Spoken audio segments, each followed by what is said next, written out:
Welcome to our very first podcast. We are Collet Homes, a contracting company in construction management based in Geneva, Switzerland. Why we are starting a podcast is because we often have the same questions that come to us, and I think it's very valuable to share the knowledge. This specific podcast is going to be about the question, is it enough just to compare 3, 5, 10 initial estimation quotes that you get from contractors?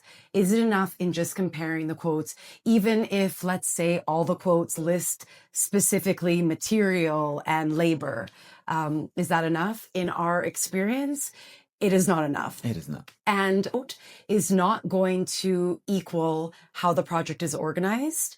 And so that's, I think, what we have to really detail in this podcast is quotes don't explain how the contractor plans, how the contractor structures, the phases that will get you towards your final construction contract. Mm-hmm. And it doesn't, if it's not discussed in the quote or in your meetings, how design and feasibility of the execution, how that looks, how the contractor communicates, what kind of software the contractor uses. These are all pertinent questions that need to be asked beyond just comparing quotes. Exactly. So you summarize it really well. What Ashley was saying is you need to be comparing how the planning, the coordination, the communication, the project management, and the responsibilities are handled in your project. That's what's actually going to dictate if your project meets budget, timeline. Yeah. And it The whole succeeds, success. Exactly. the expectations. Mm-hmm. Because, and just as an interesting point, you can get quotes for material, even for fair labor costs from ChatGPT, Mm-hmm. AI. Mm-hmm. So yes, most contractors are basing their probable cost quotes on square meters, material that you might have told them about, standard, mid-range or high-end materials. You can get Mm-hmm.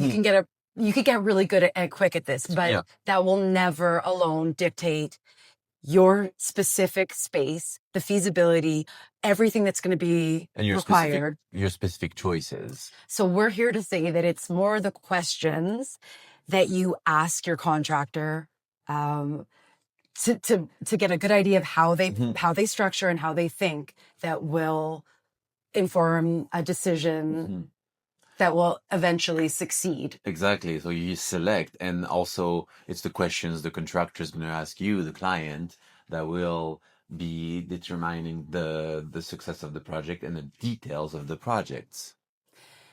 Can you just walk them through? Maybe we'll do in another podcast. We'll detail out the process, but why to get confidence in the process. And because it's one thing to say your renovation project with confidence, trust, all these buzzwords, but there's another way that you can critique whether or not. Yeah.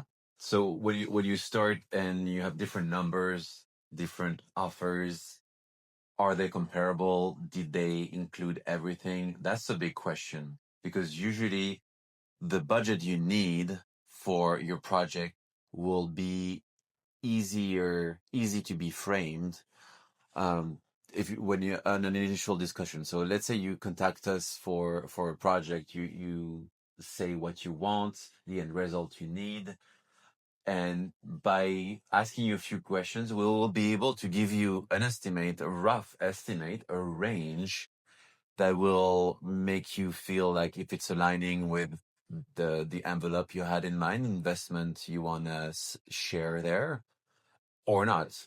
So anybody experienced, any contractor should be initially able, with a conversation, a phone call, a visio, to give you video conference, an overall initial estimate, or at least a range of it. Because we know after that it depends what you choose, everything. So details will come later. So we structure the approach. So you first, right off the gate, will know with our experience how much to expect, more or less. And then if that fits with your expectations, we go on a feasibility study. So it's a preliminary feasibility study. So it's a On-site. consultation we have on site that will help you guide the process, that will help you ask the questions you need to see how we're organized, which you should also ask other contractors. So you see what the structure is, and that consultation helps us define and refine the project.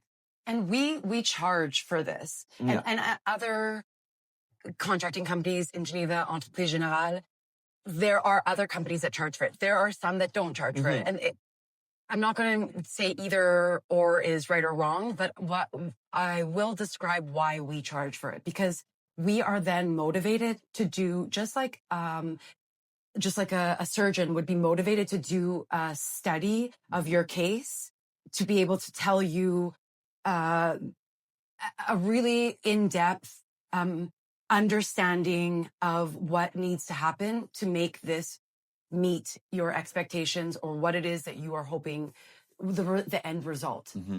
And if this is just structured in a sense where it's bids to try and get the job, the motivation is different right off the hop.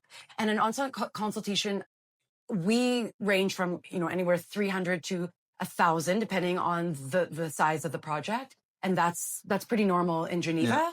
And don't be scared by this cost or wonder if it's normal, because this is your opportunity to ask all the questions that you should be asking that will actually make the difference. And to bounce on that and rebound on this, it's more of an investment than the cost, because it's a fraction of what you will spend, but the certainty you'll get and the details you'll get, and the confidence to move forward in which direction we'll be paying forward. Yeah. We've seen clients who have been paying different consultation to choose the right ones, and they're really happy to have been invested that money in different contractors. So they ended up choosing just one because it helped them choose that real important investment that they're making. And so if it's outlined exactly, if a structure of from initial call towards final contract is structured with clear deliverables, and you feel you can ask questions, and the way that your contractor answers you clearly will help you move forward. Exactly. With confidence. So coming back to the quotes, if you just compare a number of initial ones and they're not details and they haven't done a study, that will probably lead to surprises down the line.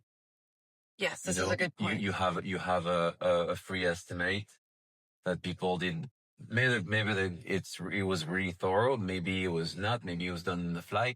That you need to compare the same things to be able to make a decision that it reflects your choices. So it is quite risky to choose a first company based on initial quote, because you might be selecting them based on the price that might end up doubling after. Yeah. Hence the need of a study to know your space, the limitations, the risks of the renovation, what it entails, but also the level of finishings and amenities you want to have.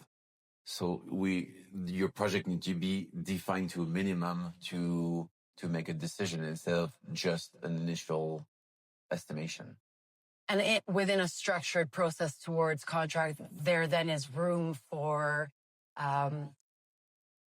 adding, removing as you go, so that it's like progressive. And, exactly. And then by the time that you sign a contract, you will then not have any surprises.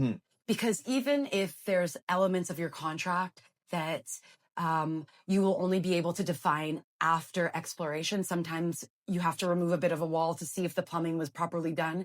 A contractor who has put that into planning will have allotted a contingent amount, and that could be removed later. So when we say, oh, I don't want surprises, well, your contractor should very well have informed you that this is going to be an area that you are going to have to save your money for. So those surprises shall be prepared. Yeah. We know the unknown. So if we can say that, so instead of going maybe, oh, we're choosing that initial contractor that might have the quote in the middle, and the contingency that was maybe 10% becomes 50 or 100%. As you go through a structured process, you will have every unknown labeled, and you will know to a much more precise digit what it's gonna be for you at the end of the line. So we can put in the show notes a link to our process page that will detail a phased structured approach as opposed to just getting one contract that you have to sign. It's a little bit too much to get into. And we'll make a podcast today. out of We'll it. make a podcast next. But the point that we want to bring back, so the promise that this podcast set out to answer or to offer is there are more questions that you should be asking. And be curious. Be curious. And also, yes, that's a good point that maybe some contractors, they don't have it as structured, broken out, that you will have to pay an on-site consultation, or maybe they don't. But if you should at least ask the question. So if you're given an estimation, make sure that you are asking, how does the project management look? Who does this? How does the design collaboration? If you're not working with an architect, what is the contract going to be able to help you with? How much implication are you going to expect? Because if you're not working with an architect and that is a gray zone or not a very clear thing, you can assume that it's most likely going to be you, which some people like, and that's great. And there's tools that, 3D renderings and AI has lots of things that enable contractors to be able to help that. But to what degree you're actually willing to give up time, and time is a cost as well. Yes, exactly. So that could be a further discussion of how the design is put into execution, but these are really important questions you should ask to know how much of your involvement will be and what service you will get for the initial offer you get. And the communication, what does that actually look like? Do you have a platform, and how will I be able to see and follow along and feel reassured throughout, be updated in real time so that no time is lost and the sequencing runs smoothly? These are things that you can ask. So we'll leave it at that today. Perhaps. So if we summarize, before you sign for an agreement that is starting you on your overall project, you can start, like our process, little pieces where you can ask about the planning, the coordination, the communication, the management, and the responsibilities. So if you have any question about a project that you are planning to have done and renovating in the Geneva area, don't hesitate to give us a call or drop us a line. Yeah. We like to have first call conversations at no obligation. And also, if you're a contractor that is curious in how we've structured, happy to have a chat about that too. So thank you for your time. Hope that helps. Take care.